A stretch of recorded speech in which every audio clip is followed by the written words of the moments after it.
Hello students आज current electricity के next lecture में हम लोग सेल और बैटरी के बारे में डिस्कस करेंगे। ठीक है, चलो देखो सबसे पहले ये समझते हैं हम लोग कि हम लोग को क्या पढ़ना है, सेल और बैटरी। देखो दोनों एक चीज़ें होती हैं, ठीक है, बस एक चीज़ याद रखना, ये तुम लोग बहुत पहले पढ़े भी होगे जूनियर क्लासेस में कि जो कॉम्बिनेशन ऑफ सेल होता है, combination of cell is called battery. ठीक है, बस नथिंग एल्स। भाई एक है, एक से ज़्यादा सेल का आप कॉम्बिनेशन कर दो, कंबाइन कर दो, तो उसी को हम लोग क्या बोलते हैं, बैटरी कहते हैं। बहरहाल फिजिक्स में दोनों का मतलब क्या होगा, एक ही होगा। दोनों एनर्जी के सोर्स होते हैं, दोनों पोटेंशियल डिफरेंस अप्लाई करते हैं जिससे करंट फ्लो करता है। ठीक है, तो अभी उसके बारे में हम लोग पढ़ेंगे कि ये क्या होता है, इसके अंदर समथिंग इंटरनल रेजिस्टेंस होता है, उसके बारे में डिस्कस करेंगे। और हम लोग डिस्कस करेंगे कॉम्बिनेशन ऑफ सेल। ये बहुत ज़्यादा इंपॉर्टेंट टॉपिक है आपके बोर्ड के लिए, और जेई और नीट में भी यहाँ से क्वेश्चन आते ही आते हैं। और अगर डायरेक्ट क्वेश्चन नहीं भी आते ना, तो बहुत सारे लंबे सर्किट्स होते हैं जहाँ पे आपको इंटरमीडिएट स्टेप्स में आपको इन्हें अप्लाई करना ही होगा, तभी आप आगे प्रोसीड कर पाओगे। चलो देखते हैं। देखो अगर एक बात समझते हैं हम लोग कि सेल या बैटरी है क्या, तो एक सीधा लाइन आप समझ लो कि जो कॉम्बिनेशन ऑफ सेल, सॉरी ये बात तो हम आपको बता चुके हैं। बेसिकली आपको यहाँ ये पढ़ना होगा कि सेल या बैटरी एग्जैक्टली क्या करता है। देखिए ये कन्वर्ट करता है केमिकल एनर्जी को, basically it converts chemical energy, किस में कन्वर्ट करता है, इनटू इलेक्ट्रिकल एनर्जी में। इस बात का ध्यान रखना, यह केमिकल एनर्जी को इलेक्ट्रिकल एनर्जी में क्या करता है, कन्वर्ट करता है। दूसरी चीज़ ये होती है, याद रखना, ये चार्ज का सोर्स नहीं होता है। ये मतलब ऐसा होता है ना कि लोग कहते हैं कि भाई बैटरी करंट प्रोवाइड करता है, तो करंट प्रोवाइड करने का मतलब ये चार्ज प्रोवाइड करेगा, क्योंकि rate of flow of charge he current है। तो इस बात को थोड़ा ध्यान रखना, क्योंकि एमसीक्यू भी बोर्ड्स में आ रहे हैं, इसलिए इस बात को मैं थोड़ा फोकस कर रहा हूँ कि ये चार्ज का सोर्स नहीं होता है। ये सोर्स किसका होता है, यह इलेक्ट्रिकल एनर्जी का सोर्स होता है। ये एनर्जी का ही सोर्स मानना हमेशा आपके बैटरी को। ठीक है, दूसरी चीज़ समझ लो, वो एक बात है, बस इस पॉइंट को ही लिख जरूर लेना तुम लोग। ठीक है, ज़्यादा उसके अंदर जाने की जरूरत नहीं है। दूसरी चीज़ ये हो गई, ये मुख्यतः जो ये टॉपिक है, ये केमिस्ट्री का टॉपिक है। ये ज़्यादातर इसके बारे में जो डिस्कशन होगा वो केमिस्ट्री में आप करोगे। ठीक है, फिर भी थोड़ी बात हम कर लेते हैं क्या होता है, और आपने किया भी होगा इलेक्ट्रोकेमिस्ट्री में। देखो इसमें कुछ नहीं होता है, बेसिक लेवल पे देखोगे तो आप यहाँ पे इसके अंदर क्या होता है, एक एनोड होता है, एक क्या होता है, कैथोड होता है। समझ रहे हो, ये प्लस हो गया, ये माइनस हो गया। यहाँ पे इलेक्ट्रोलिटिक सॉल्यूशंस होते हैं, और जो इलेक्ट्रोलिटिक यहाँ पे क्या हो गया, ये आपका इलेक्ट्रोलिटिक सॉल्यूशन हो गया। ठीक है, तो एक बात ध्यान रखना, जो इलेक्ट्रोलिटिक सॉल्यूशन है, अंदर something chemical reactions, redox type के रिएक्शंस होते हैं, जिससे इलेक्ट्रिकल एनर्जी का प्रोडक्शन होता है। और मान लीजिए, और ये जो सेल है उसी इलेक्ट्रिकल एनर्जी को हमारे रिक्वायर्ड सर्किट में देता है। ये बस इतना ही आपका सेल है, इसके अलावा कुछ नहीं है। ठीक है, अब आप एक बात समझ लो, ये मान लो सेल हो गया, तो इस सेल में एक चीज़ ध्यान रखना कि ये आप मान लो एक्सटर्नल आपने क्या किया, रेजिस्टेंस जोड़ दिया। ये क्या है, ये समथिंग एक्सटर्नल रेजिस्टेंस है। एक्सटर्नल रेजिस्टेंस का मतलब क्या हुआ, ये वो रेजिस्टेंस हो गया जो हमने क्या किया है, उस सेल से जोड़ा हुआ। जरा ध्यान से समझना। अब क्या होगा, अंदर केमिकल रिएक्शंस जो हो रहे हैं उनके वजह से जो करंट प्रोड्यूस होगा वो इसमें फ्लो करेगा, पॉजिटिव से निगेटिव की ओर। एक बात और याद रखना, current out of the cell मतलब बाहर, ये जो करंट है ये कहाँ से कहाँ फ्लो होता है, पॉजिटिव से निगेटिव की ओर होता है। बट सर्किट कंप्लीट करने के लिए इसके जो अंदर है, जो सेल के अंदर जो करंट का फ्लो होता है वो निगेटिव से पॉजिटिव की तरफ होता है। इस बात को आप कायदे से ध्यान लो कि सेल के बाहर करंट का फ्लो पॉजिटिव से निगेटिव होता है, सेल के अंदर निगेटिव से पॉजिटिव होता है। बस इतना समझ लो आप। ठीक है, ये सेल हो गया। एक और बात समझना होगा, देयर इज ए रेजिस्टेंस। एक बात बताओ, ये सेल है, ये बात आपने केमिस्ट्री में पढ़ा हुआ है, फिर भी थोड़ा सा रिपीट कर देते हैं जितने की हम लोगों को यहाँ जरूरत है। ठीक है, सेल है, इसके अंदर इलेक्ट्रोलाइटिक सॉल्यूशन है, तो जो आयंस हैं वो इसके अंदर क्या करेंगे, मूव करेंगे, एक प्लेट से दूसरे प्लेट पर जाएंगे। आप इसको पढ़े हैं। तो वो जो रास्ते में जब आयंस जाएंगे तो उनको रास्ते में क्या होगा, कुछ रुकावट होगा। मतलब एक तरीके से बताऊं को इसके अंदर भी एक रेजिस्टेंस है जो क्या होगा, जो एक्टिव होगा, मतलब जो एग्जिस्ट करेगा। तो ये जो सेल है इसके अंदर भी एक रेजिस्टेंस एग्जिस्ट करेगा, उसी को बोलते हैं internal resistance of a cell. तो there is also a resistance inside cell called internal resistance. तो इस बात को समझना, इस सेल के अंदर भी एक रेजिस्टेंस एग्जिस्ट करेगा और जो इसके अंदर जो रेजिस्टेंस एग्जिस्ट कर रहा है उसी को हम क्या नाम देते हैं, इंटरनल रेजिस्टेंस देते हैं। आशा करते हैं आपको ये बात समझ में आ गया होगा। तो सेल के अंदर एक चीज ये होता है। दूसरी बात समझ लो, हाँ एक और बात, सेल का रिप्रेजेंटेशन कैसे होता है, तो ये मैं आपको पहले बता दूं। अगर हम रिप्रेजेंटेशन ऑफ सेल, सेल या बैटरी एक ही चीज है, कॉम्बिनेशन ऑफ सेल ही बैटरी होता है। इसके रिप्रेजेंटेशन की बात करते हैं तो इसका रिप्रेजेंटेशन इस तरह से हम करते हैं, ध्यान देना। ये जो बड़ा प्लेट है, ये बड़ा प्लेट, यहाँ पे ये एनोड को रिप्रेजेंट पॉजिटिव प्लेट होता है और जो छोटा होता है वो मतलब निगेटिव को रिप्रेजेंट करता है। देखिए एक्चुअल में ये बड़े छोटे नहीं है। देखो यहाँ से तुम देख सकते हो कि जितना बड़ा एनोड है उतना ही बड़ा कैथोड है, ठीक है। लेकिन यहाँ पे चूंकि हमको बहुत बेसिक बात समझना है इसलिए बता रहे हैं, सॉरी रिप्रेजेंट करना है यहाँ पे हमें। तो रिप्रेजेंट करने के लिए हम लोगों ने क्या किया, एक सेल को बड़ा और एक सेल को छोटा बना दिया है। तो जो बड़ा प्लेट है, ये सेल नहीं दरअसल प्लेट को बोल रहा था मुझे, सॉरी है ना। तो जो बड़ा प्लेट है ये पॉजिटिव और छोटा प्लेट निगेटिव हो गया। दूसरी चीज समझ लो, ये जो internal resistance of the cell है इसको हम लोग इसके बगल में बना देते हैं। और बहुत सारे बुकों में आप देखेंगे ऐसे एक पूरा एक डॉटेड लाइन से उसको घेर देता है, और घेर दे तो ठीक है, और नहीं भी घेरा हो तब भी आप बगल में उसको जरूर बना लिया करिए, ठीक है। तो ये आपका सेल का क्या हो गया, रिप्रेजेंटेशन हो गया। समझ गया आप इस बात को? बस इतना समझ लो कि सेल केमिकल एनर्जी को इलेक्ट्रिकल एनर्जी में कन्वर्ट करता है। सेल चार्ज का सोर्स नहीं होता है या एनर्जी का सोर्स होता है। दूसरी बात ये हो गई कि सेल के अंदर भी एक रेजिस्टेंस होता है जिसको इंटरनल रेजिस्टेंस ऑफ सेल कहते हैं। और बाकी ये जो बड़ा प्लेट रिप्रेजेंट करने के लिए एक बड़ा प्लेट एक छोटा प्लेट बनाते हैं। बड़े प्लेट को पॉजिटिव और छोटे प्लेट को हम क्या कहते हैं, नेगेटिव कहते हैं। एक बात और जरा हम आपसे बताते हैं, देखो दो चीजें होती हैं। एक टर्म होता है जिसे हम कहते हैं इलेक्ट्रोमोटिव फोर्स। ध्यान देना, एक्चुअल में सेल के लिए ये थोड़ा सा डिस्कस करना हमें बहुत जरूरी है। इलेक्ट्रोमोटिव फोर्स क्या होता है जरा समझो। ये छोटी छोटी डिफिनीशंस है जो हम आपको बता रहे हैं, इनकी जरूरत है सेल को लेके इसलिए बता रहे हैं। देखो इलेक्ट्रोमोटिव फोर्स का मतलब होता है यूनिट पॉजिटिव चार्ज। कौन सा चार्ज, यूनिट पॉजिटिव चार्ज अगर कोई हो तो उसको मतलब मैं लिख दे रहा हूं, work done in moving unit positive charge in complete circuit is called electromotive force.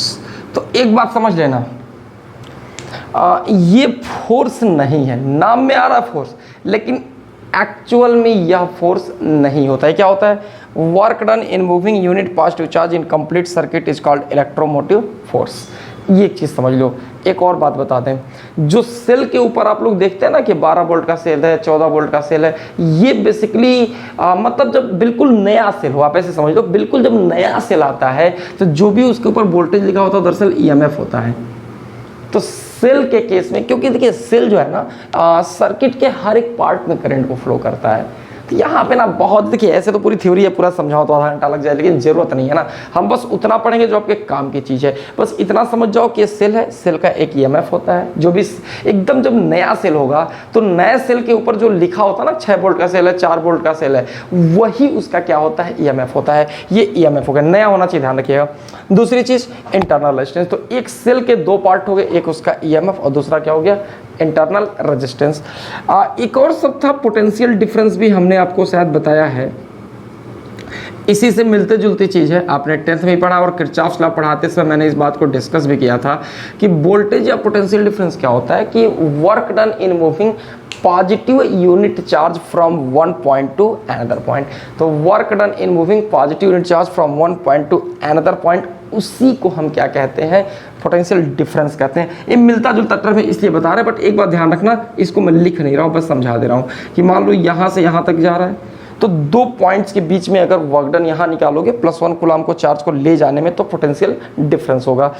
यहाँ पर क्या होता था, इलेक्ट्रोमोटिव फोर्स में ध्यान दीजिएगा कि जो +1 कूलम का चार्ज है ना, ये पूरा सर्किट घूम फिर के फिर आप वहीं तक आ जाओ। जब पूरा कंप्लीट सर्किट घूम कर आ रहे थे तो उसको आप क्या कह रहे थे, इलेक्ट्रोमोटिव फोर्स कह रहे थे। तो ये थोड़ी बेसिक बात है, इसका स्क्रीनशॉट ले लीजिए और लिख लीजिए, फिर हम लोग आगे चलते हैं।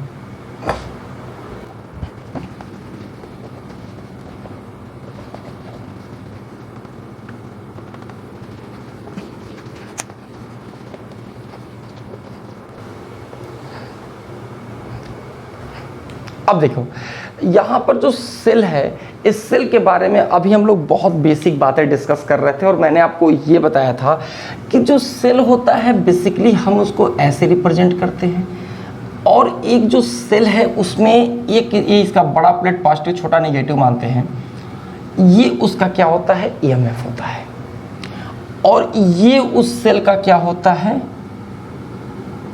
इंटरनल रेजिस्टेंस होता है। तो ये जो कंप्लीट सिस्टम है, ऐसे चाहो तो इसको बना लो, और नहीं भी बनाओगे तब भी कोई दिक्कत नहीं है, ठीक है, ऐसे घेर देते हैं ताकि बताने के लिए कि यही इसका इंटरनल रेजिस्टेंस है, नहीं भी करोगे तो कोई दिक्कत नहीं है। ये हो गया। देखो एक बहुत इंपॉर्टेंट चीज़ हम पढ़ाने जा रहे हैं, जरा उसको समझना, वो ये है relation between EMF of a cell. ध्यान दीजिएगा, ई टर्मिनल वोल्टेज, अभी मैं आपको बता रहा हूं ये क्या होता है, terminal voltage of cell V and internal resistance, इसको आप लोग जानते हैं। अभी थोड़ी देर पहले हमने क्या किया था, डिस्कस किया था। देखो एक चीज पहले समझ लो, इन तीनों के बारे में आपको सबसे पहले समझना होगा ये क्या होता है, उसके बाद ही हम इनमें रिलेशन बता सकते हैं, ठीक है। तो सबसे पहले बात करते हैं ई का। जानते हैं आप, सेल का ईएमएफ होता है, सेल का जो सेल के ऊपर जितने वोल्ट का सेल है लिखा होता है ना, बताया था मैंने आपको, बिल्कुल नया सेल होना चाहिए, बिल्कुल उसका एनर्जी खत्म नहीं हुआ होना चाहिए, तो उसका जो ईएमएफ होता है वो आपका दिया होता है, ठीक है। चलो अभी थोड़ी देर पहले बताया था, अभी और समझ में आ जाएगा। ये जो टर्मिनल वोल्टेज है जिसकी हम बात करने जा रहे हैं, ध्यान देना मैं दोबारा नाम नहीं लिख रहा हूँ, बस समझ लो। टर्मिनल वोल्टेज होता है वोल्टेज अक्रॉस एक्सटर्नल रेजिस्टेंस। ध्यान रखना, एक्सटर्नल रेजिस्टेंस वोल्टेज क्या होता है, I × R होता है। अगर सिर्फ एक्सटर्नल रेजिस्टेंस, अभी हम आपको समझाते हैं यहाँ पे, जैसे मेरी बात समझ लो, बना भी लेते हैं हम डायग्राम। मान लो ये तुम्हारा सेल हो गया, ईएमएफ E हो गया, ये इसका रेजिस्टेंस हो गया, ये तुम्हारे पास क्या हो गया, इसका एक्सटर्नल रेजिस्टेंस हो गया।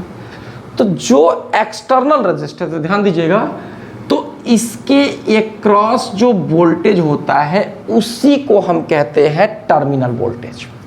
तो इसका डिफिनीशन क्या हुआ, वोल्टेज अक्रॉस एक्सटर्नल रेजिस्टेंस, इसी को हम क्या कहते हैं, टर्मिनल वोल्टेज या टर्मिनल पोटेंशियल डिफरेंस कहते हैं। समझ गए आप इस बात को, ये ध्यान रखिएगा, ठीक है। दूसरी चीज होती है तीसरा, R इंटरनल रेजिस्टेंस, आप इसको जानते ही हैं। तो देखो इन तीनों शब्दों का मतलब हम लोग समझ गए। ईएमएफ बता चुका हूं मैं आपको, V क्या है, वोल्टेज अक्रॉस एक्सटर्नल रेजिस्टेंस होता है, और स्मॉल r क्या होता है, इंटरनल रेजिस्टेंस होता है। तो इतनी बातें आप समझ रहे हैं, इसको यहाँ रिलेशन देख लो। हाँ, इसी को ऐसा भी कह सकते हैं कि if the cell is open then its EMF will be defined as the terminal voltage। सही बात है, अभी हम बता रहे इसका क्या मतलब है, ठीक है। अब जरा एक बात समझो, आप लोग को ऑलरेडी मैंने किरचॉफ्स लॉ पढ़ा रखा है ना, तो देखो कैसे अप्लाई करना है। ये पॉजिटिव या निगेटिव सेल हो गया, एक बात समझिएगा, यहाँ से I करंट निकला, अब वो I करंट इधर गया, ये इधर गया, ये इधर गया। कहीं भी आप इक्वेशन बनाओ, क्या बनाओगे? तो V1 minus I R plus E minus I into R, that is V1। तो यहाँ से ई की वैल्यू कितनी हो गई? I R plus I into small R. अब देखो एक चीज़ समझ लो, यहाँ से रिलेशन क्या है आपका? आई इंटू कैपिटल आर, ये चीज़ है ना, आई इंटू कैपिटल आर, ये वाला वोल्टेज आया, और यही वो वोल्टेज है जो एक्सटर्नल रेजिस्टेंस के अक्रॉस है। तो इसको क्या लिख सकते हो? Capital V plus I into R. अब देखो यहां से तुम्हारे पास रिलेशंस आ गया। क्या रिलेशन आ गया जरा समझ लो। E क्या है? EMF ऑफ द सेल हो गया, V टर्मिनल वोल्टेज हो गया, और I करंट है, R क्या है? इंटरनल रेजिस्टेंस है। एक फॉर्मूला आपको ये रखना होगा, याद करना होगा, या I की वैल्यू A भी होती है, E upon R plus R भी होता है। समझ गए भाई? देख लो ना, यहाँ से external resistance plus internal resistance के फॉर्म में हो गया। समझ रहे इस चीज़ को? तो आप इस फॉर्मूले को भी याद कर सकते हो। अब मैं आपको एक छोटी सी बात और बता रहा हूँ, जरा ध्यान समझो। ये फॉर्मूला तुम्हारे लिए बहुत इंपॉर्टेंट है, इसको जरूर याद कर लेना। जरा एक बात समझो, इसका नाम ले लेते हैं। ई क्या है? मैं इसको फिर से लिख दे रहा हूँ, यहाँ पे इस लाइन की जरूरत नहीं है, आप जरा समझो। मैं यहाँ नाम भी लिख रहा हूँ। अब यहाँ पे कोई पूछे व्हाट इज ई, तो this E is basically EMF of cell. V क्या है? Terminal voltage, terminal voltage of cell, या terminal potential difference of cell, या वोल्टेज या potential between the terminals of cell. ये भी देखो बहुत कॉमन नाम इसका मिलता है, पोटेंशियल बिटवीन। ध्यान रखें न्यूमेरिकल्स में सबके नाम बदल के कई बार आते हैं, तो कंफ्यूज नहीं होना आपको, इसलिए मैं सारे नाम बता दे रहा हूं, ठीक है? ये होता है पोटेंशियल बिटवीन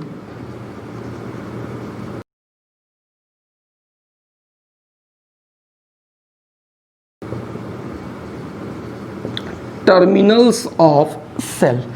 ये जो R है ये आप जान ही रहे हो, बिल्कुल मैं आगे नहीं लिखूंगा, दो बात आप समझ रहे हैं। R internal resistance of cell, और I क्या है? Current in the circuit. तो ये टोटल करंट है ना, total current drawn from the battery, ध्यान रखिएगा। तो इतनी बात आपको समझ में आ गई होगी। कुछ बातें थोड़ा और डिस्कस कर लें, जरा मैं इसको मिटा दें तो फिर बता रहे हैं आपको हम। देखो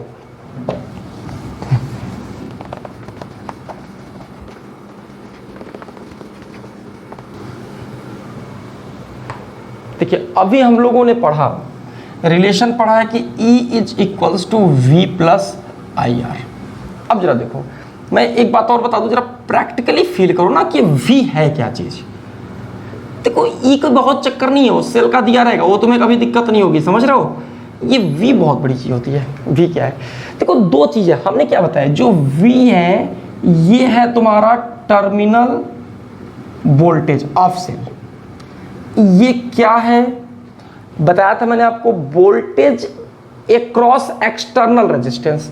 ये एक्सटर्नल रेजिस्टेंस है, तो यहां से यहां का जो वोल्टेज होगा वही आपका क्या कहलाएगा? Terminal voltage. तुम कहोगे सर इस बात को बार बार क्यों पढ़ा रहे हो? मैं इसलिए पढ़ा रहा हूं क्योंकि इतना पढ़ने के बाद भी बच्चे गलती करते हैं, वो गलती आप नहीं करना, ठीक है? चलो, तो ये हो गया टर्मिनल वोल्टेज या टर्मिनल पोटेंशियल डिफरेंस एक्सटर्नल के क्लास से। या आप इसी को और क्या लिख सकते हैं? आप लिख सकते हैं ये भी V होगा। क्यों होगा? क्योंकि ये E के पहले है, और ये देखो इधर। तो अगर इसी बात देखो ना, जैसे यहाँ का पोटेंशियल यहाँ की इक्वल होगा, यहाँ का यहाँ होगा, तो जो वोल्टेज होगा वो भी वोल्टेज होगा। तो अगर कोई सेल बना करके पूछे कि आप सेल में बताओ कि टर्मिनल वोल्टेज क्या होगा, या वोल्टेज या potential between the terminals of cell क्या होगा, तो आप बता देना यहां से यहां तक। देखना एक्सटर्नल ये जो सेल रेजिस्टेंस है इसको इंक्लूड करके आप यहां से यहां तक का वोल्टेज बता देंगे, ये क्या होगा? तुम्हारा टर्मिनल वोल्टेज। देखो मैं बता रहा हूं क्यों। सेल के टर्मिनल या प्लेट्स कौन है? ए और ए। रेजिस्टेंस एग्जिस्ट कहां करता है? मैं बनाए हम लोग किनारे, अभी यही बात बस फंसती है, यही कंफ्यूजन का जड़ है।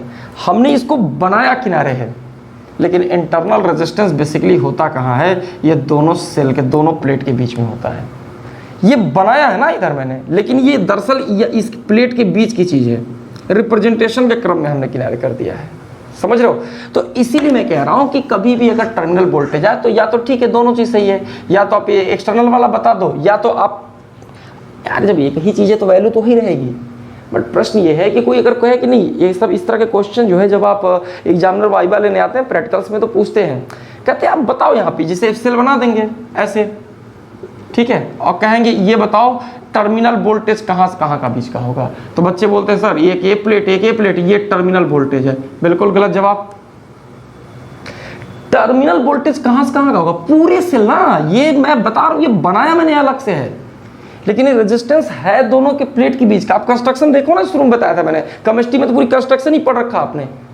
तो यहां से यहां तक का जो वोल्टेज होता है ना, ये टर्मिनल वोल्टेज होता है, समझ गए आप। चलिए, तो ये एक चीज आपको मैंने बता दिया। अब जरा मैं आपसे एक छोटी सी बात कह रहा हूं, जरा ध्यान से समझना। इसको मिटा दो जरा, इसी में हमें कुछ चीजें और समझानी है। देखो जैसे अगर मान लो कि सेल अगर मान लो ओपन है, if open circuit is there, open circuit is there, या cell is in open circuit. अब वो तुम समझ लो क्या मैं कह रहा हूं। देखो ओपन सर्किट का क्या मतलब होता है कि जो सेल है बस ऐसे, नथिंग एल्स, बस ऐसे दिया हुआ सेल, अभी कहीं सर्किट से जुड़ा नहीं है। तो आप इस बात को जानते हैं कि करंट का फ्लो तभी होता है जब ये सर्किट पूरा कंप्लीट होगा। यहाँ पर क्या होगा, करंट की वैल्यू 0 हो जाएगी क्योंकि ओपन सर्किट है। देखिए तो E is equals to, basically आपने क्या पढ़ा है, V प्लस आई आर, और I चूंकि 0 हो गया तो E की वैल्यू क्या हो जाएगी, V हो जाएगी। तो आप कह सकते हैं कि जो EMF ऑफ सेल होता है वही टर्मिनल वोल्टेज है। कब, जब सर्किट ओपन हो तब, क्योंकि इसके अक्रॉस कोई पोटेंशियल ड्रॉप होगा ही नहीं। समझ गए इस चीज को। चलो ये ध्यान रखना, ओपन सर्किट पे भी क्वेश्चन बहुत सारे आते हैं। एक और बात होती है कि अगर मान लो इफ सेल या बैटरी, वही कॉम्बिनेशन ऑफ सेल ही बैटरी है, तो एक ही चीज है, cell is being charged, is charging लिख लो, इज चार्जिंग, चार्ज हो रहा है। क्या मतलब है, मतलब देखो मतलब ये है कि अगर मान लो ये तुम्हारा सेल है, ठीक है, ये E है, और इसी में समझा देते हैं, चलो सर्किट भी मान लो कंप्लीट है, तो जाहिर सी बात है चार्ज कब होगा, इसको थोड़ा यहाँ बनाना ठीक नहीं होगा। चार्ज होने का मतलब है कि आगे कुछ सर्किट वर्किट है, ध्यान रखना ये ओपन नहीं है मतलब सर्किट है, ये तब चार्ज होगा जब इसी सर्किट में इससे ज़्यादा पावर की कोई बैटरी लगा दो। मतलब ये एनर्जी दे नहीं रहा है, ये एनर्जी कहीं से प्राप्त कर रहा है, ये एनर्जी कहीं से ले रहा है। क्योंकि मान लो जैसे भी यही समझ लो, मान लो यहाँ पे तुमने एक सेल लगा दिया और जो इससे बहुत ज़्यादा हाई EMF है उसका, तो जाहिर सी बात है कि ये वाला फिर क्या करेगा, अपने अंदर एनर्जी और ज़्यादा स्टोर करेगा। तो मैं बस ये कह रहा था कि तुम बस याद रखो कि चार्जिंग के केस में जो करंट का डायरेक्शन है वो बदल जाता है। वो जैसे नाम तौर पे जब कोई सेल एनर्जी देता है तो क्या होता है, करंट पॉजिटिव से निकल के नेगेटिव आता है। यही तो किया पूरे किरचॉफ में, आपने पूरा प्रीवियस लेक्चर आप देखिए हमारा, तब आपको पूरी बात समझ में आएगी। ठीक है, यहाँ आ गया, यहाँ पे क्या हुआ, करंट इस सेल के अंदर जा रहा है, समझ रहे मेरी बात।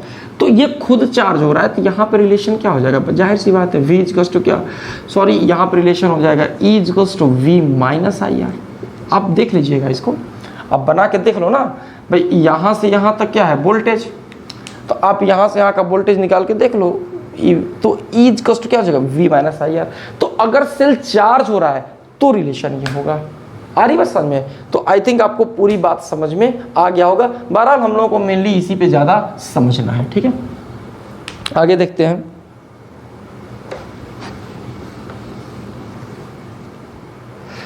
देखो अब हम लोगों को जो है नेक्स्ट टॉपिक पढ़ना है, कॉम्बिनेशन ऑफ सेल। देखो मेनली इसी को पढ़ना था हम लोगों को, इसी के लिए इतना बेस बनाया, और आपको दो चीज़ें जरूर समझ में आ गई होंगी, EMF ऑफ सेल और टर्मिनल वोल्टेज के बीच का अंतर। बस इतना ही समझाने के लिए इतना सब कुछ किया। रिलेशन याद रखना, E equals to V plus I R. Terminal voltage क्या है, वोल्टेज अक्रॉस एक्सटर्नल रेजिस्टेंस। चलो ठीक है, वो तब की बात है, आगे आते हैं। हम लोग को बात करनी है कॉम्बिनेशन ऑफ सेल्स के बारे में। बहुत सारे सेल या बैटरी हों, उनका कॉम्बिनेशन करेंगे तो इक्विवेलेंट सेल क्या निकलेगा। पहले मेरी बात समझ लो। देखो एक सेल के अंदर क्या क्या होता है, जो सेल होता है उस सेल में दो बातें अगर आप बता देंगे तो माना जाएगा आपने सेल के बारे में पूरी इन्फॉर्मेशन आपने दे दी। एक उसका ईएमएफ और दूसरा उसका इंटरनल रेजिस्टेंस। तो कभी भी अगर आपको सेल के कंप्लीट चीज़ों के बारे में कोई पूछे तो आप बता देंगे कि ईएमएफ और इंटरनल रेजिस्टेंस दो चीज़ आपको बताना ही होगा। अब जरा ध्यान से समझो, जो सबसे पहला पार्ट होता है ये है तुम्हारा सीरीज कॉम्बिनेशन। देखो अगर हम मान लो बात करते हैं सीरीज कॉम्बिनेशन का, ध्यान से समझना सीरीज कॉम्बिनेशन में क्या होगा। मान लो ये तुम्हारे पास एक सेल हो गया, दूसरा सेल हो गया, ऐसे हो गया, ऐसे हो गया, ऐसे हो गया, ये हो गया। ऐसे बहुत सारे सेल हैं जो सीरीज में जुड़े हुए हैं। मान लो इसका ईएमएफ E1 हो गया, R1 हो गया, E2 हो गया, R2 हो गया, E3 हो गया, R3 हो गया, E4 हो गया, R4 हो गया। ये चार सेल है, चार से ज़्यादा भी हो सकते हैं। एक सेल यहाँ ये वाला हो गया, इसके बीच में, इसके बीच में हो गया, इसके बीच में हो गया और ये हो गया। इनका आपको क्या करना है, इक्विवेलेंट निकालना। आपको एक ऐसा सेल बनाना है जो उतना ही इफेक्टिव हो, उतना ही काम करे जितना ये चार लोग, चार सेल मिलके करते हैं। उसी को इक्विवेलेंट कहते हैं। सीरीज समझ रहे हो, एक लाइन में जुड़े हुए हैं सब। तो इसको फॉर्मूला बस आप याद रख लो, वही आपके लिए मोर देन सफिशिएंट है। जैसे मैं कह रहा हूं आप वैसे बढ़ो।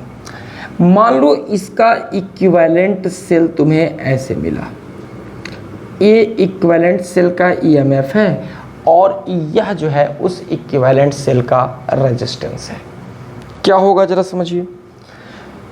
यहां पे मैं किनारे लिख दे रहा हूं, बस आप ध्यान रखना जो इक्विवेलेंट, ये क्या है आपका, ये दरअसल इक्विवेलेंट सेल है। अगर आप इस इक्विवेलेंट सेल की बात करोगे तो इसका जो ईएमएफ होगा वो क्या होगा, E1 plus, E2 plus, E3 plus, E4 plus and so on. ये ईएमएफ हो गया इक्विवेलेंट सेल का। दूसरी चीज, इस इक्विवेलेंट सेल का इंटरनल रेजिस्टेंस, चूंकि सभी किस में जुड़े हैं, सीरीज में जुड़े हैं, तो इसलिए ये क्या हो गया, डायरेक्टेड हो गया। बस इतनी बात आपको याद रखनी है। एक चीज ध्यान रखना, अगर मान लो कोई सेल अगर अपोजिट पोलैरिटी का है तो उसका ईएमएफ ऐड कर लेना, but internal resistance subtract, sorry, अगर कोई सेल अपोजिट पोलैरिटी का है तो उसका ईएमएफ आप क्या करोगे, सब्ट्रैक्ट कर लोगे, बट इंटरनल रेजिस्टेंस उसका सब्ट्रैक्ट नहीं होगा। जैसे मैं एक क्वेश्चन दे रहा हूं तो ये समझ गए हो ना, देखो बिल्कुल प्लस माइनस है, सारे ईएमएफ ऐड कर लो, ईएमएफ ऐड हो गया। रेजिस्टेंस चूंकि सारे रेजिस्टेंस किसमें है, सीरीज में, इसलिए आप कैलकुलेट कर लोगे। जैसे एक क्वेश्चन देखो क्या है, क्वेश्चन है फाइंड इक्विवेलेंट सेल। बस एक सीधा सा प्रश्न है हमारे पास, फाइंड इक्विवेलेंट सेल। इसका पहला पार्ट हमारे पास है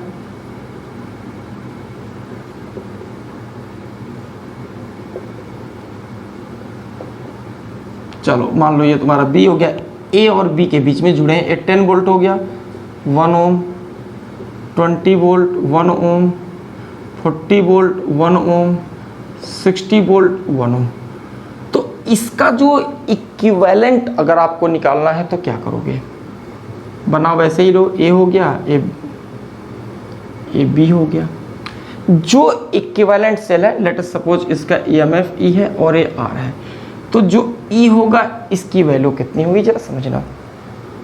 सब एक पोलैरिटी पे जुड़े हैं तो क्या करोगे, 10 प्लस 20 प्लस 40 प्लस 60, इसकी वैल्यू कितनी हो जाएगी, 130 वोल्ट। तो जो ईएमएफ आया वो क्या हुआ, आप देखो बिल्कुल सीधा फॉर्मूला लगा लो ना, सारे ईएमएफ क्या किया हमने, ऐड कर दिया, 130 वोल्ट आ गया। इंटरनल रेजिस्टेंस इसका कितना होगा, तो बिल्कुल सब सीरीज में है, तो 1 + 1 + 1 + 1 कितना हो गया, 4 ओम। मतलब ये जो तुम्हारे पास ये जो इक्विवेलेंट सेल आया उसका ईएमएफ 130 वोल्ट हो गया और उसका इंटरनल रेजिस्टेंस कितना हो गया, 4 ओम का हो गया। ये आपका पहला पार्ट हो गया। अगर मान लो हम सेकेंड पार्ट की बात करते हैं,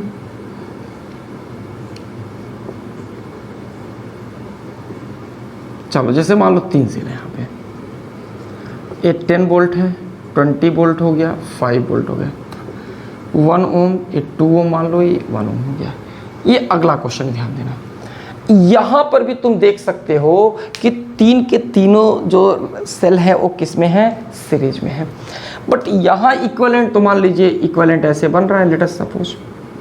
देखो एक चीज समझ लो, यहाँ पे देखो क्या बात है, इसकी पोलरिटी इन दोनों के अपोजिट है। तो आप पहले इस तरह के पोलरिटी वाले को जोड़ दो भाई, ये 10 और 20 है ना, तो एक इस तरह की पोलरिटी क्या होगी, दोनों जुड़ जाएंगे।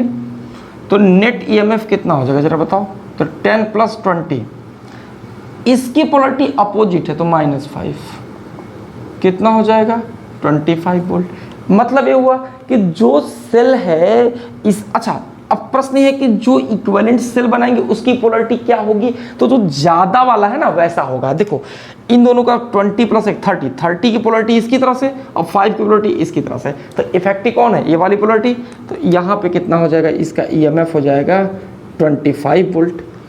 इसका इंटरनल रेजिस्टेंस अगर R है तो कैसे निकलेगा, 1 + 2 + 1, ये कितना हो गया 4 ओम का ये आ गया। तो यहाँ से अगर आप देखो तो ये चीज़ तुम्हारे सामने आएगी, ये इसका ईएमएफ आ गया और इसका इंटरनल रेजिस्टेंस आ गया। तो अगर अपोजिट पोलरिटी है तो उसको घटा लोगे, ठीक है। तो इस तरह से सीरीज कॉम्बिनेशन जो सबसे आसान है वो आप लोग क्या किए, सीख लिए।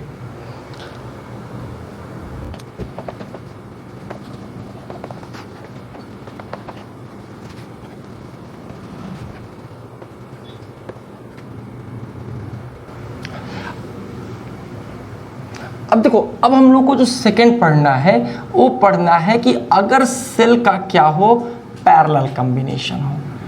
तो अगर उनका पैरेलल कॉम्बिनेशन होगा तो क्या करोगे जरा समझो। देखो बहुत सीधी सी बात है, मान लीजिए पैरेलल कॉम्बिनेशन इस तरह से हो गया, R1 हो गया, EMF E1 हो गया, EMF E2, internal resistance R2, EMF E3, internal resistance R3, EMF E4, internal resistance R4। अब जरा देखो, हमने इसको ऐसे बहुत सारे इसलिए ना ऐसे ऐड कर दिया है। सबकी पोलरिटी एक जैसी रखी है, फिर मैं बताऊंगा अपोजिट पोलरिटी पे तुम भी समझ रहे हो क्या करना होगा, है ना। तो बस EMF में, रेजिस्टेंस में नहीं है, साइन केवल EMF में उल्टा करोगे। अब एक क्वेश्चन करते हैं ना, बिल्कुल टेंशन नहीं लो। अब देखो ये सारे के सारे जो सेल है ना ये पैरेलल कॉम्बिनेशन में है। मान लो इनका इक्विवेलेंट सेल ऐसे आ रहा है, क्या होगा, ये उसका क्या है, तो ये है इसका इक्विवेलेंट सेल। EMF E हो गया, इंटरनल रेजिस्टेंस R हो गया। फॉर्मूला बस याद करिए आप, आपका काम उसी से बोर्ड से लेके हर एग्जाम में सिर्फ फॉर्मूले से काम चलेगा। जैसे मेरी बात समझो, अगर मान लो यहाँ से EMF निकाल रहे हो तो क्या होगा, E की वैल्यू याद कर लेना, E1/R1 plus E2/R2, E3/R3 plus क्या होगा E4/R4 and so on, whole upon 1/R1, 1/R2, 1/R3 and 1/R4। तो ये आपको इसका नेट EMF इतना निकल गया। तो नेट EMF निकालने का फॉर्मूला ये हो गया, ठीक है। अब थोड़ा फॉर्मूला बड़ा है बट याद कर लो, एक दो बार लिखोगे याद हो जाएगा। यहाँ 4 है ना, 4 ज़्यादा वक्त कर लेना। फिर मैं बोल रहा हूँ अगर किसी सेल की पोलरिटी बाकी से अपोजिट है, मतलब जैसे ये प्लस है माइनस, इसका मान लो इधर माइनस है प्लस है, तो बस उस पार्टिकुलर का EMF निगेटिव कर दोगे, रेजिस्टेंस नीचे कोई अंतर नहीं आएगा, सिर्फ ऊपर EMF में आप अपोजिट करोगे। रेजिस्टेंस कभी निगेटिव नहीं होता है, समझ गए इस बात को। चलो केवल यहाँ निगेटिव है, यहाँ नहीं होगा। अब देखो जो इंटरनल रेजिस्टेंस इक्विवेलेंट सेल का आ रहा है वो मान लो R है, तो क्या लिखोगे 1/R, you will write 1/R1, 1/R2, 1/R3 plus 1/R4 and so on. ये इंटरनल रेजिस्टेंस है किसका, इक्विवेलेंट सेल का। आशा करते हैं आपको ये बात समझ में आ गई होगी। जैसे एक छोटा सा क्वेश्चन करते हैं हम लोग। और फिर उस पर हम लोग फिर सॉल्व करते हैं। देखो अब फिर वही क्वेश्चन हम देंगे, फाइंड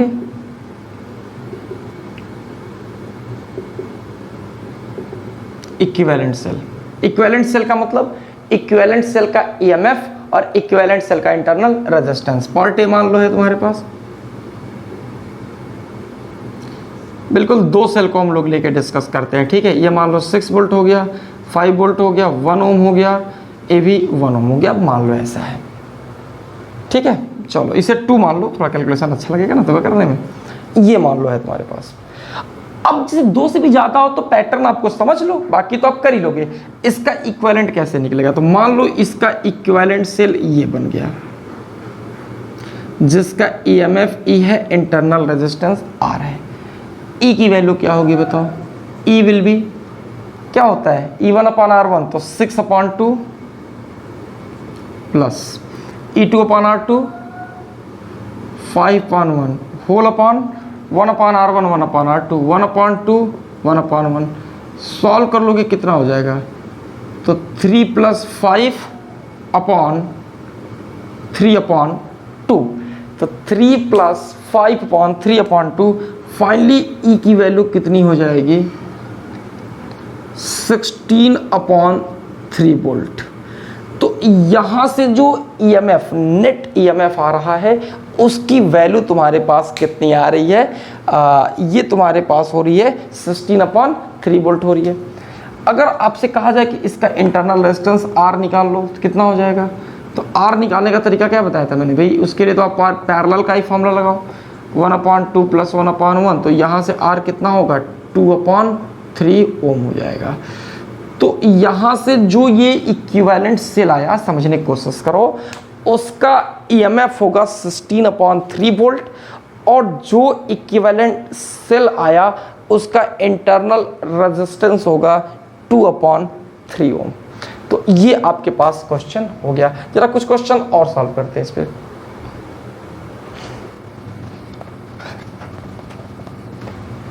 देखो अगर मान लो तुम्हारे पास इस तरह का केस आ जाए, अगला पार्ट है उसी का बी पार्ट कर रहे हैं।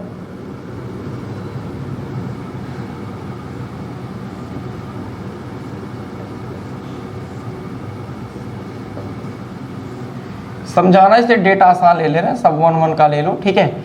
समझाना ही तो है मुझे, 2 वोल्ट ले लो, इसे 6 वोल्ट ले लो।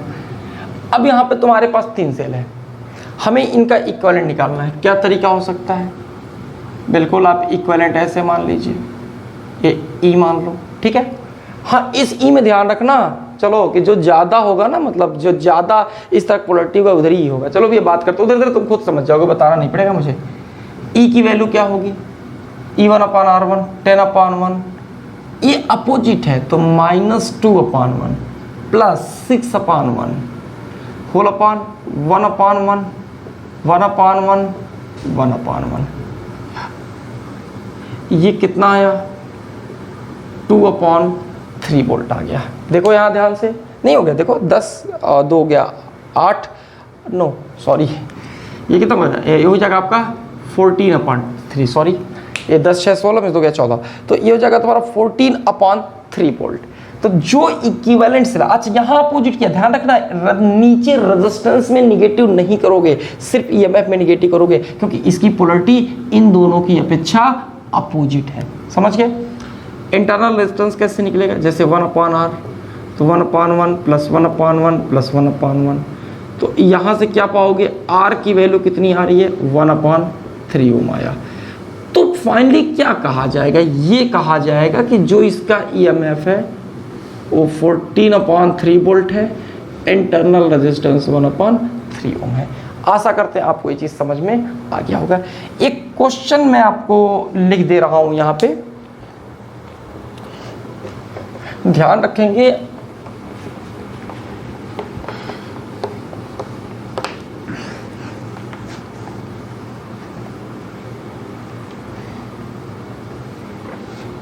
दो क्वेश्चन मैं लिख दे रहा हूं, आप लोग जरूर कर लेना।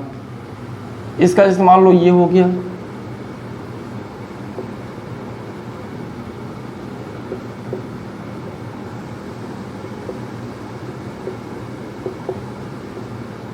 ये सारी ईएमएफ है 10 वोल्ट 2 वोल्ट 6 वोल्ट।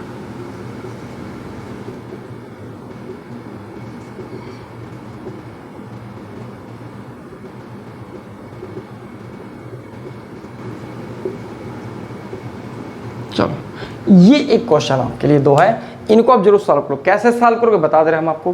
पहले इन दोनों का सीरीज कॉम्बिनेशन निकाल के एक बना लेना और फिर इन दोनों का पैरेलल बना लेना, ठीक है।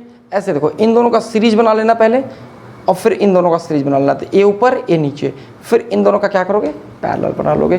तो इजी है, आप इन्हें जरूर सॉल्व करेंगे। कोई प्रॉब्लम होगी तो कमेंट बॉक्स में बताओगे, हम इसको नेक्स्ट लेक्चर में कवर कर देंगे, ठीक है। आगे देखते हैं।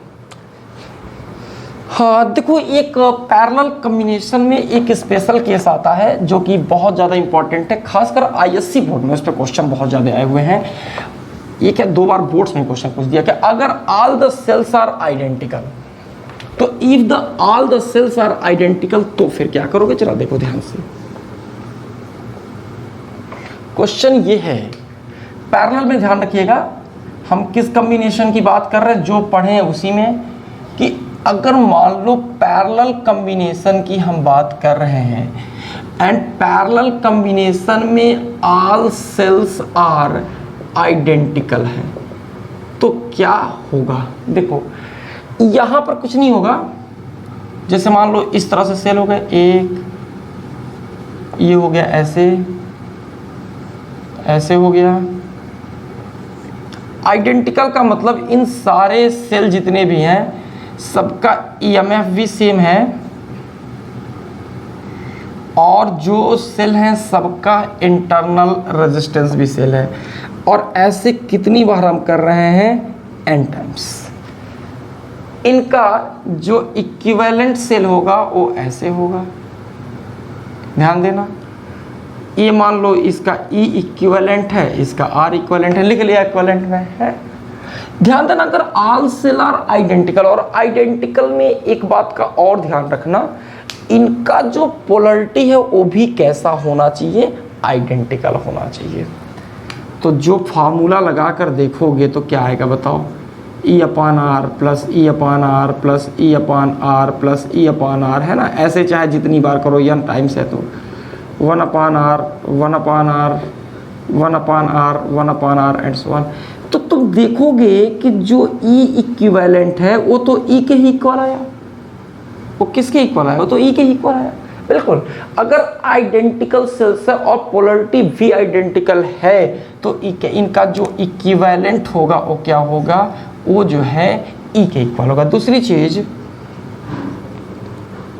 यहाँ पे जो R इक्विवेलेंट होगा वो R/N, ये ध्यान रखना भाई, फॉर्मूला लगा लो, 1/R equivalent 1/R 1/R 1/R 1/R N/R, sorry तो n टाइम्स है ना, तो N/R R/N, ये तुम समझ रहे हो, R n टाइम्स है तो R इक्विवेलेंट कितना हो जाएगा, R/N। इसकी वैल्यू बदलेगी, बट एक बात का ध्यान रखना, इक्विवेलेंट जो E होगा, अगर मैं फिर बोल रहा हूँ कंडीशन क्या है, पैरेलल है, ऑल सेल आर आइडेंटिकल, और सबसे बड़ी इंपॉर्टेंट चीज है उनका पोलरिटी सेम हो। अगर किसी एक की पोलरिटी बदल गई, किसी एक की पोलरिटी, तो फिर वही फॉर्मूला E1/R1 प्लस E2/R2 से कर लेना।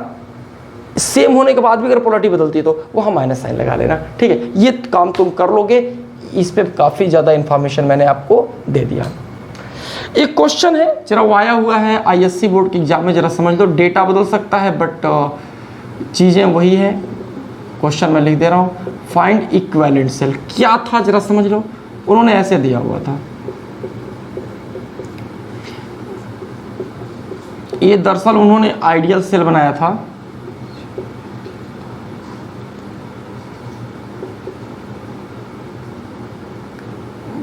ये आपका 8 मान लो, ये मान लो 2 वोल्ट है। उन्होंने क्या किया था कि ये 5 सेल बनाया था, और 5 के पांचों जो सेल हैं वो आइडेंटिकल है। आइडेंटिकल का मतलब, आइडेंटिकल नहीं है सॉरी, आइडियल है, आइडियल बोलना था मेरे को, आइडियल सेल है। आइडियल का मतलब है इन सब का इंटरनल रेजिस्टेंस 0 होगा। आज याद रखना, अगर कोई भी सेल आइडियल सेल है तो जाहिर सी बात है उसका इंटरनल रेजिस्टेंस 0 होगा। ये आप सिर्फ पेपर में पढ़ सकते हो, प्रैक्टिकली ये पॉसिबल नहीं है। फिर भी अगर दिया तो हम मानेंगे। देखो यहाँ पे कहीं पर भी उन्होंने इंटरनल रेजिस्टेंस नहीं बनाया है, इसका मतलब है कोई मान के चल रहे हैं कि सारे के सारे सेल आइडियल हैं। इसका इक्विवेलेंट कैसे निकलेगा, देखो समझ लो। पहले ऊपर वाले रो का निकालो, सीरीज में ऐसा पोलरिटी 1 है तो कितनी हो जाएगी, 6 3 9 1 10, 10 वोल्ट हो गया। नीचे भी कितना है बताओ जरा, 8 2 10 वोल्ट। अब देखो नहीं, इंटरनल रेजिस्टेंस तो नहीं बनाएंगे। अब देखो यहाँ तो सीरीज में जुड़ गए, यहाँ सीरीज जुड़ गए, अब ये 10 और 10 दोनों क्या हो गए, सेम ईएमएफ, तो जो नेट होगा वो भी कितना होगा, 10 वोल्ट का ही तो ही होगा। तो इसका जो ई इक्विवेलेंट होगा वो 10 वोल्ट का होगा और यही इसका क्या होगा, आंसर होगा। समझ में आया? क्योंकि इसको आंसर के तौर पे लिख लो, क्योंकि पैरेलल में वोल्टेज सेम है तो इक्विवेलेंट भी कितना होगा, उतना ही होगा। पैरेलल में समझ गए आप, अगर सबका ईएमएफ ई है तो इक्विवेलेंट का भी ईएमएफ कितना होगा, ई ही होगा। आशा करते हैं आपको ये बात समझ में आ गई होगी। यहाँ इंटरनल की बात है ही नहीं, और जब इंटरनल की बात है ही नहीं तो फिर इंटरनल की बात हम करेंगे भी नहीं। सीरीज फिर दोनों पैरेलल में दोनों आइडेंटिकल सेल हो गए, इसलिए 10 वोल्ट हो गया। ठीक है, 10 का 10 ही रहेगा। यही आइडेंटिकल की बात कर रहे थे।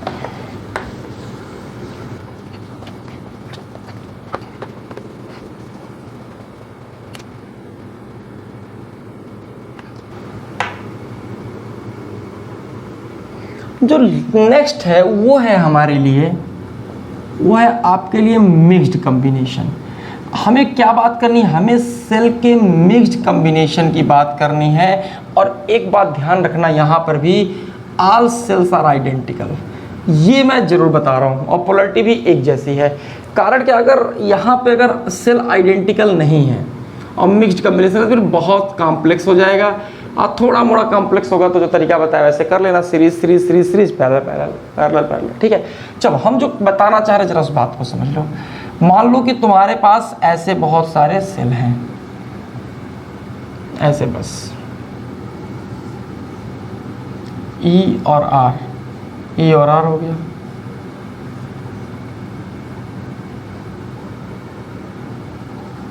ई और आर हो गया, ई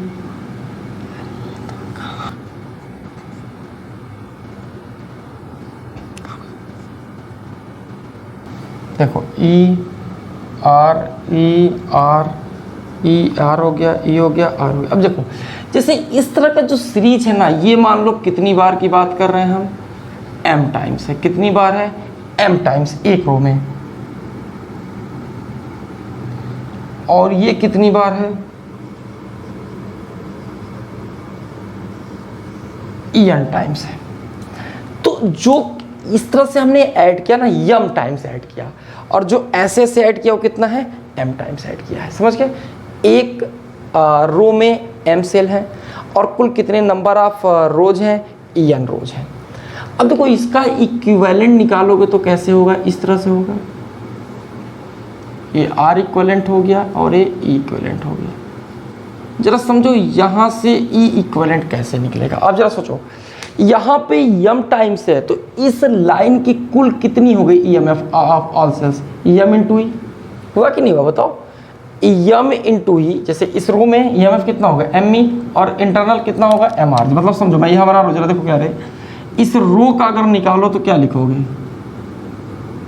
me EMF और mr कितना हो गया, इंटरनल। अब ऐसे सब में क्या होगा, me mr me mr me mr ऐसे होगा ना। समझ रहे मेरी बात? देखो इधर ध्यान से, यम्मी सबका क्या हो गया, ईएमएफ हो गया, और एमआर सबका क्या हो गया, इंटरनल रेजिस्टेंस हो गया। ठीक है, तो इक्विवेलेंट जब निकालोगे ना तो देखो, अब देखो एक एक सेल सब रो में बन गए। ठीक है, तो पैरेलल कम, तो सीरीज में तो सब काम हो गया। पैरेलल में अब देखोगे ना, सारे के सारे क्या होंगे, ऐसे ऐसे सेल्स n टाइम्स पैरेलल में होंगे, तो पैरेलल में ईएमएफ पे कोई फर्क नहीं पड़ेगा। तो इक्विवेलेंट कितना हो गया, m इंटू ई हो गया। R इक्विवेलेंट कितना होगा, तो एक लाइन में MR फिर MR फिर MR फिर MR n टाइम्स है, तो क्या हो जाएगा, m इंटू आर अपॉन कितना हो गया, n हो गया। तो R इक्विवेलेंट हो गया m into R upon n। तो ये चीज़ तुम्हारे पास R इक्विवेलेंट आ गया, इक्विवेलेंट सेल का। तो इसको आप अच्छे से तैयार कर लेंगे। ठीक है, तो एक और क्वेश्चन यहाँ पे कई बार आता है कि what is the number of cells. तो कुल कितने नंबर ऑफ सेल है भाई, m इसमें, m into n। Number of cell कितने हो गए, m इंटू n हो गए। ठीक है, तो ये भी ध्यान रखना भाई, एक रो में m और total number of rose m into n क्या हो गया, m इंटू n। ठीक है, तो चलो आज सेल के बारे में काफ़ी डिस्कशन किया। जितना मैंने पढ़ा दिया है तुम्हारा बोर्ड, नीट और मेंस हर जगह के लिए मोर देन सफिशिएंट है। ठीक है, इतना अच्छे से प्रिपेयर करो, फिर नेक्स्ट लेक्चर में मिलते हैं हम लोग, तो नेक्स्ट टॉपिक कवर करेंगे। ठीक है, चलो थैंक यू।